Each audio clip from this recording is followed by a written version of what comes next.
నీ అభిమానం సల్లగుండా అదేదో ఎవరెస్ట్ పర్వతం ఎక్కినంత ఆనందం అవుతుంది కావచ్చు ఇష్టమైన హీరోను ఆటగానో చూస్తే. ఇక చూడండి, తెలంగాణలో మన సీఎం రేవంత్ రెడ్డితోని ఫుట్బాల్ ఆట ఆడేటానికి నెంబర్ 1 ఆటగాడు మెస్సీ వస్తున్నాడు కదా.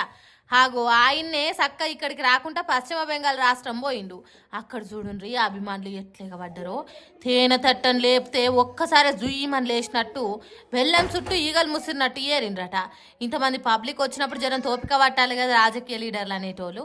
కానీ అవన్నీ గాలికి వదిలిపెట్టి మెస్సీతోని ఫోటోలు దిగిండ్రట. ఇంకేమున్నది, స్టేడియం మొత్తం పెద్ద లొల్లి. పోలీసులు లాఠీలు పట్టి లగాయించి కొడుతుంటే గిట్ల ఊరుకుడు మొదలు పెట్టిండ్రు. అంతా గాయి గందరగోళం అయిందట.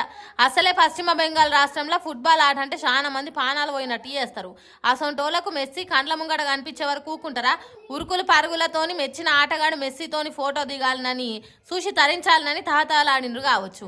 కానీ రాజకీయ లీడర్లకు పబ్లిక్ అభిమానము వాళ్ళ ఆశలతో పనేముంటది? పైసలు ఇచ్చి మెస్సీని చూసేదానికి వచ్చిన వాళ్ళని పక్కకు పెట్టి మురుసుకుంటా మెస్సీతోని ఫోటోలకు పోజులు ఇచ్చిండ్రట. సినిమా టాకీస్ల ముంగట క్రికెట్ ఆటగాళ్ల కోసము దేవుళ్ళని చూడవైన కాడ ఎన్నెన్నో తొక్కిస్లాటలు జరుగుతున్న రాజకీయ లీడర్లకు బుద్ధి వస్తలేనట్టున్నది. ఏందో ఏమో గాని పశ్చిమ బెంగాల్ రాష్ట్రంలోని ఇట్లుంటే మన తెలంగాణకు మెస్సీ వస్తే ఇంకెట్లుంటుందో ఏమో. అసలే ఇక్కడి సర్కార్ చక్కదనాల పరిపాలన చేస్తున్నది, అన్నిటిని మస్తు కంట్రోల్ చేస్తున్నది. కాబట్టి ఎంత మంచిగా ఉండబోతుందో ఏమో చూడాలని అంటున్నారు తెలంగాణ ఫుట్బాల్ అభిమానులు. ఎందుకైనా మంచిది ఎగబడి చూసుడు కాకుండా జర ఓపిక బట్టి మెస్సీ కోసం వండ్రి, లేకుంటే పానాలు అయిన తర్వాత మళ్ళా రావు. అందుకే పైలని చెప్తున్నారు అక్కరకు రాని అభిమానం గురించి తెలిసిన పబ్లిక్. ఏమంటున్నాం? పాపం పాలకుర్తి ఎమ్మెల్యే యశస్విని రెడ్డికి వచ్చిన కష్టం ఇంకెవ్వలకు రావద్దమ్మా. సొంత పార్టీ కార్యకర్తలే సతమతం చేసి సాగనంపిండ్రు ఊర్ల నుంచి అంటే చిన్న ముచ్చట. అసొంటి కష్టం పాగుని కూడా రావద్దమ్మా. ఏమైందో ఏమో గానీ ఏడ్చినంత పనిచేసిండ్రట కాంగ్రెస్ పార్టీ కార్యకర్తలే. అందుకే ఏమంటున్నదో ఓసారి నుండి.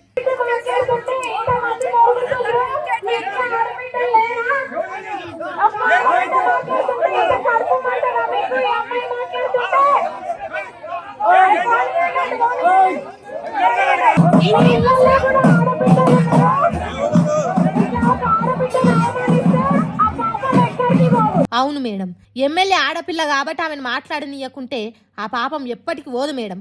కానీ ఓట్లు అక్కరున్నప్పుడు ఊరుకిచ్చిన హామీలు నెరవేర్చుకుంటే మాత్రం ఆ పాపం ఉత్త కడిగేసుకుంటే పోతుంది. షానిస్తామని చెప్పి సాలనని ఇందిరమ్మిన్లు ఇచ్చి చేతులు దులుపుకుంటే ఆ పాపం మాత్రం ఉత్తగానే పోతుంది. ఊర్లో అందరికీ మేలు చేసి తలలోన నాలుక తీరుగుండే కాంగ్రెస్ పార్టీ లీడర్కు కాకుండా మీరు కూసోమంటే కూర్చొని నిల్చోమంటే నిల్చునే తొత్తును ఊరు సర్పంచ్గా నిలబెట్టి ప్రచారం చేసేదానికి వచ్చి ఓట్లేసి గెలిపించుండ్రని అంటే మాత్రం ఆ పాపం దులుపుకుంటే పోతుంది. పార్టీనే నమ్ముకొని కాంగ్రెస్ పార్టీ కోసం కష్టపడి పని చేసినోని నిండా ముంచితే ఆ పాపం మాత్రం తూర్పాల పట్టినట్టు పోతుందా మేడం?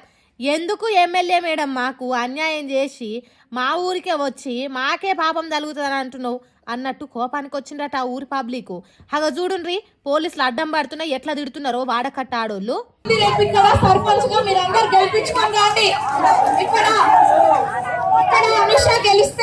తప్పకుండా నేను అన్ని మొన్ననే ఎక్కువ ఇచ్చిన అంటే రేపు ఇంకెంత ఎక్కువ ఇస్తానో జెండాలు మోయించి బ్యానర్లు కట్టించి పబ్లిక్ను మీటింగ్లకు తీసుకుపోయి కష్టపడి కాంగ్రెస్ పార్టీ కోసం పనిచేసినోని కాదని ఏరేటోళ్ళకి గెలిపించేదానికి ప్రచారానికి ఎట్లొస్తావు? నీకెందుకు దాకది పాపం అన్నట్టు కోపంతో ప్రశ్నిస్తున్నది. అంత లొల్లిగా కూడా యశస్విని రెడ్డి ఏదో ఒకటి మాట్లాడి బయటపడ్డది. కానీ పాపం అంత కష్టం ఎవ్వలకు రావద్దు. సొంత పాటోళ్ళే మొస్తమర్రకుంటా మొత్తుకునుడు అంటే ఎవ్వలకు చెప్పుకోలేని బాధ అది.